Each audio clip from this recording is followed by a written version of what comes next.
Welcome. In this video, I'll show you how to delete an account in Upwork. All right. It could be a freelancer account or a client account or even an agency account. Well, I've got you covered. All right. First up, the freelancer account. So what we're going to do is just log into upwork.com and you will be landed to this same exact page. Now, what we're going to do in here is just click on our profile right here. Click on it.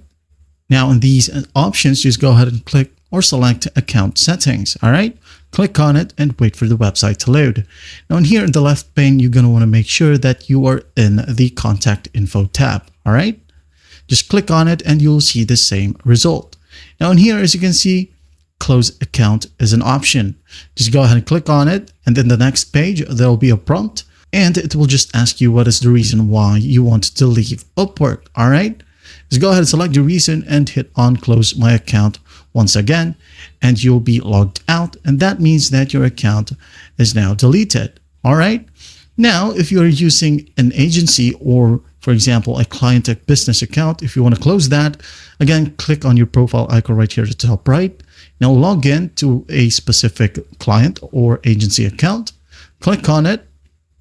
And again, wait for the website to load. Now, once it loads, again, click on the profile icon. Now in here, head over to account settings, just with the same set of steps. All right. Now in here, in the left pane, make sure that you're on the My Info tab. All right. Now here in the center of your screen, just go ahead and scroll all the way down until you find the section which says this is a client account.